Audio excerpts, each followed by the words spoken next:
Hello everyone, my name is Bev, and today I'm going to be choosing the spookiest books that I want to read this October.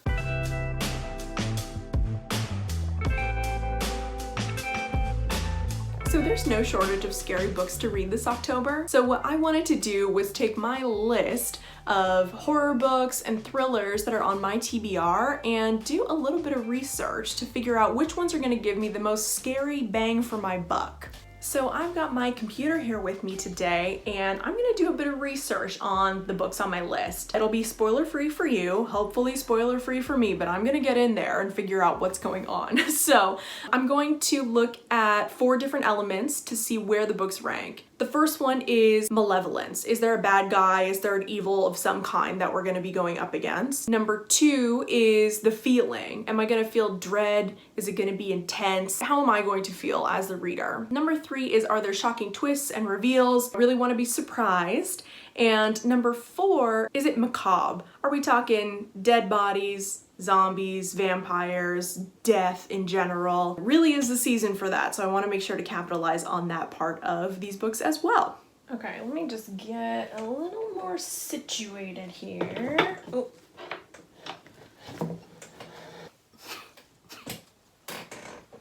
Okay, let's just get into this and see how it goes. The first book that I'm going to look into is House of Leaves by Daniel Z. Danielewski.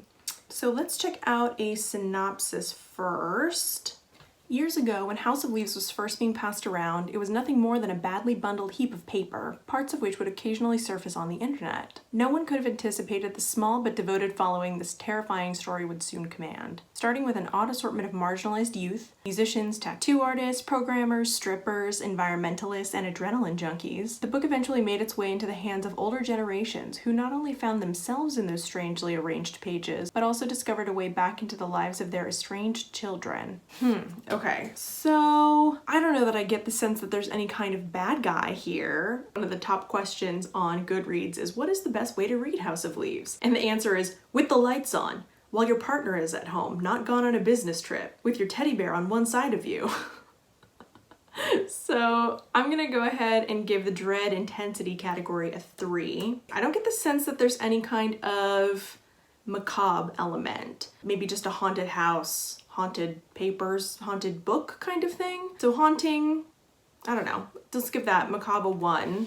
Haunted book does sound kind of malevolent though, so I'll go ahead and give that one a 2. But is it twisty? Let's see. House of Leaves twist. It doesn't seem like people are talking about a huge twist, but maybe the concept of the book itself is just that it is twisty. You get sucked into the mystery of the pages in general. So I'll go ahead and give that a 2. So we are at a total score of 8 out of 12 for House of Leaves. Okay, let's see if we can do better.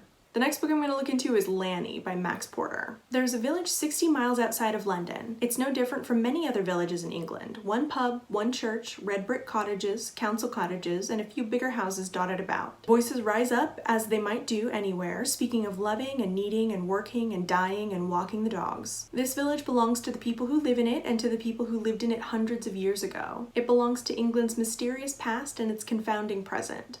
But it also belongs to dead Papa Toothwort, a figure school children used to draw green and leafy, choked by tendrils growing out of his mouth. Dead Papa Toothwort is awake. He's listening to this 21st century village, to his English symphony. He is listening intently for a mischievous, enchanting boy whose parents have recently made the village their home, Lanny. Cool.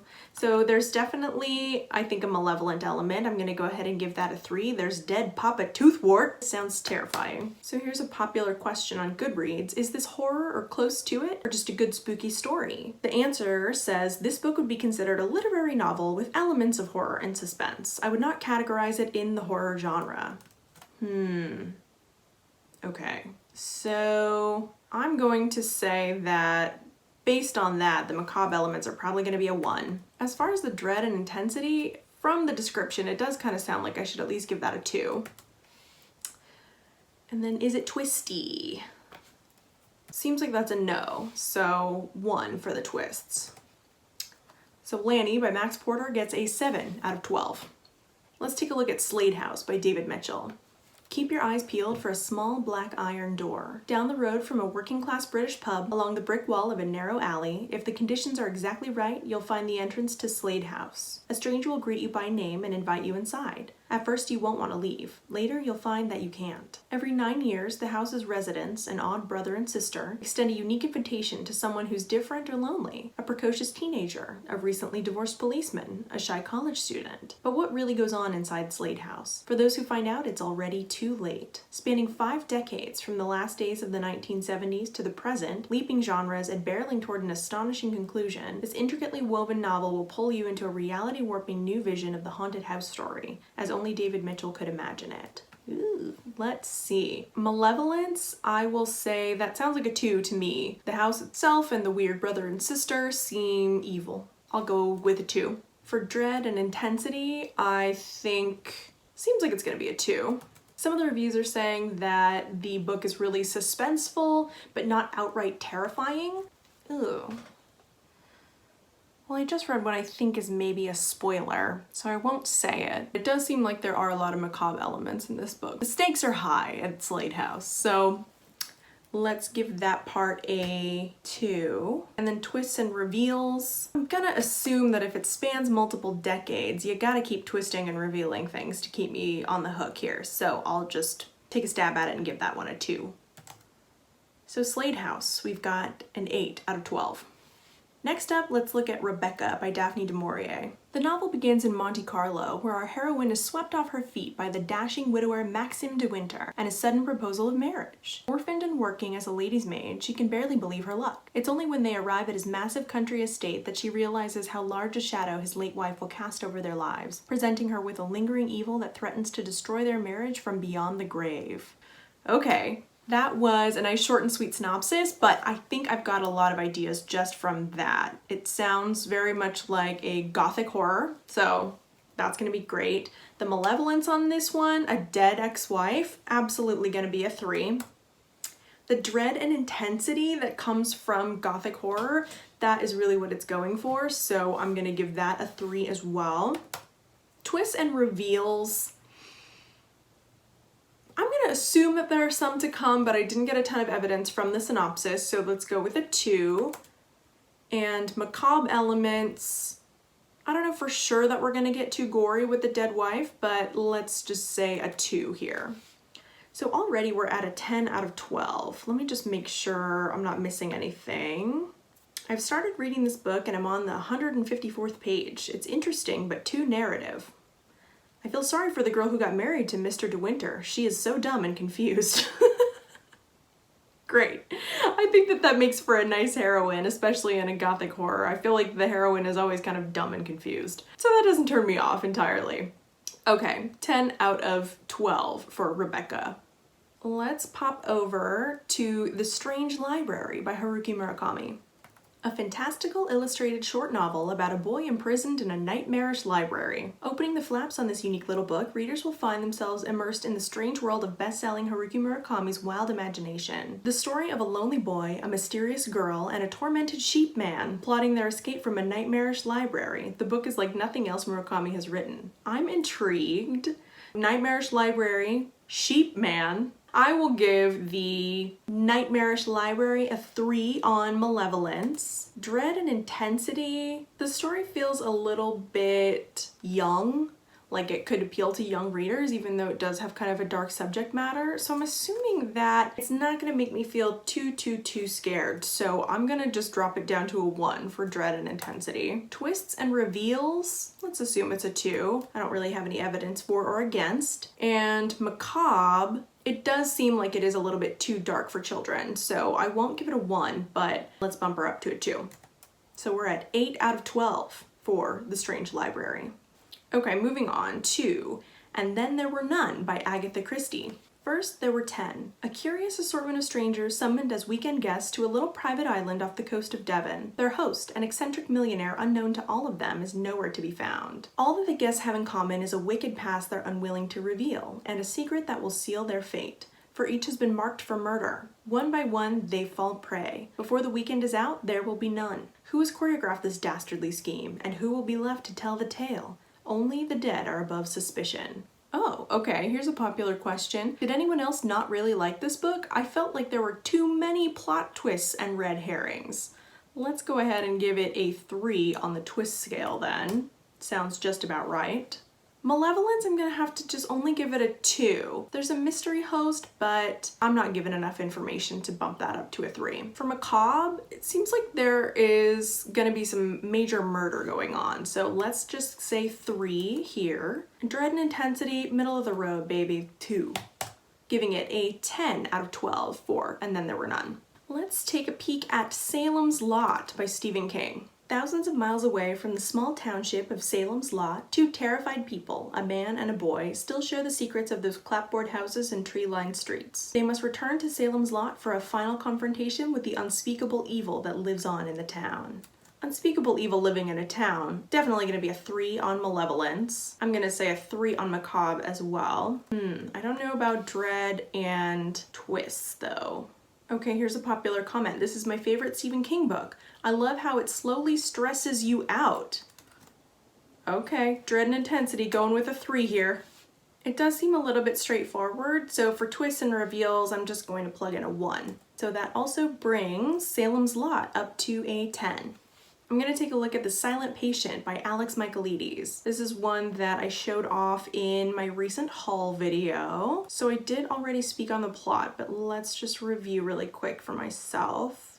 So this one seems like more of a thriller rather than a horror novel. The plot centers around the fact that a crime has been committed and we know who committed the crime, but we don't know why. So I feel like the malevolence here is gotta be a 1. Let's just crank it down a bit.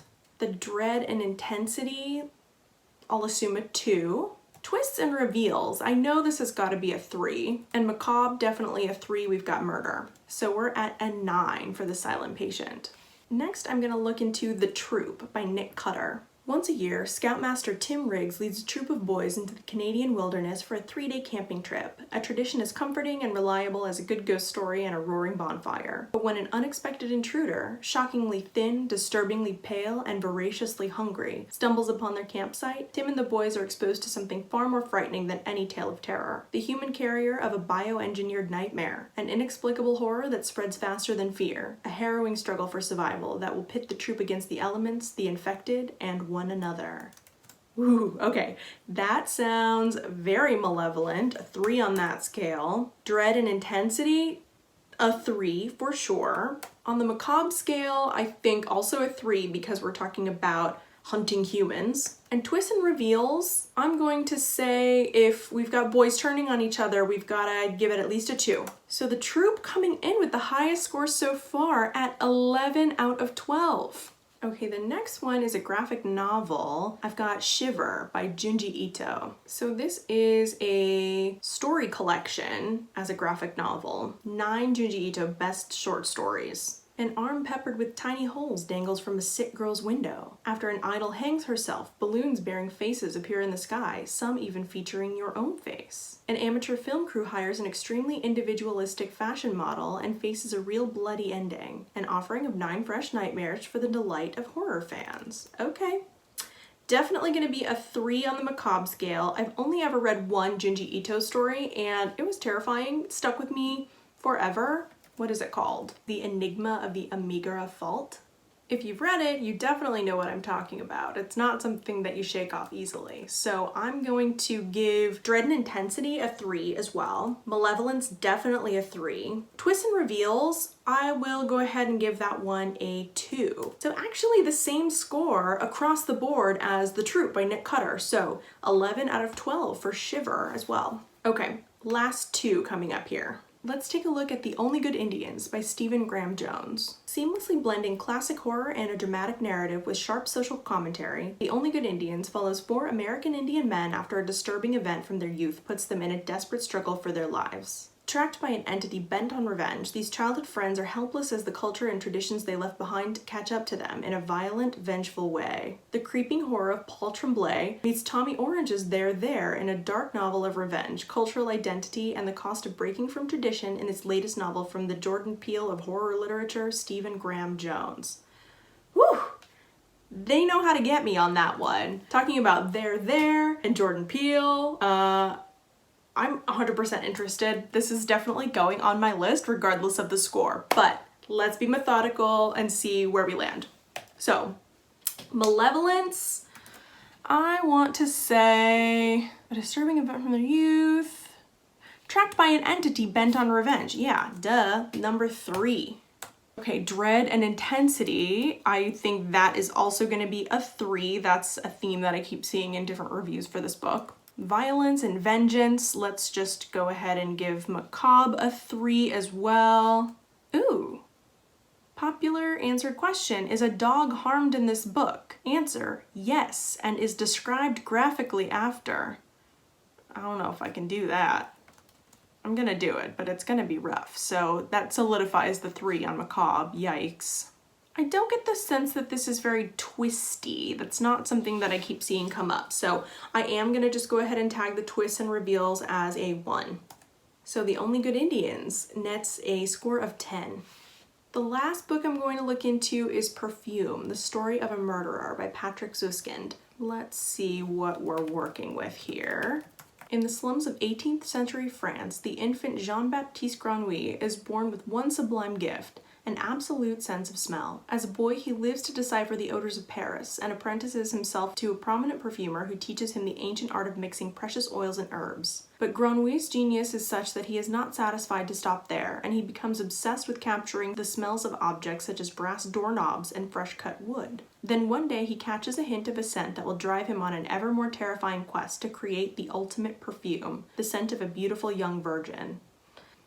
Okay, we're getting a book from the perspective of a murderer, obviously from the title. So malevolence, a 3. Macabre, a 3. Let's say dread and intensity. I don't know. Let's look at some more information. I'm not seeing a ton of comments about dread as it refers to the book, but I do see that come up over and over again when talking about the movie adaptation. So I'm gonna assume it doesn't come from nowhere. Let's give it at least a 2 on the dread and intensity scale. It does seem like there are gonna be some twists and reveals, or at least potentially one, but being that this is told from the point of view of the murderer, I'm gonna guess that there's not gonna be a ton that gets revealed. Let's just say that's a 1. That brings Perfume, The Story of a Murderer, to a score of 9 out of 12. So those were our books. Let's take a look and see which ones came out on top. Okay, so I've got 2 books that actually tied for the top spot, coming in with 11 out of 12 points. I have The Troop by Nick Cutter and Shiver by Junji Ito. So just to keep things fair, I'm gonna go ahead and add those 2 books to my October TBR in terms of my creepy reads. And the next 4 actually all tied with a score of 10. So that's gonna be a little bit tougher. I don't think that I've got room to read all 6 this month. Maybe I do, we'll see. So just to recap, I've got Rebecca, which is gonna be a gothic horror. And then There Were None, absolute classic by Agatha Christie. Salem's Lot, a very traditional Halloween-y read from Stephen King. And The Only Good Indians, where the synopsis really gripped me. I think I'm gonna go ahead and commit now to The Only Good Indians, but stay tuned guys, we'll see what I'm able to get from my library and we'll see how far I get on some of these other reads. Maybe I'll make it all the way through everything that's scored a 10 or above. Maybe I'll make it all the way through the entire list. Thanks so much for watching me analyze my creepy TBR for October. Let me know in the comments if you think I was way off on any of my rankings, or if you thought my ranking scale was messed up to begin with. If you did like this video, please do give it a thumbs up. I'd love it if you would subscribe and follow me on social media. Thank you again so much for being here, and I will see you in the next video.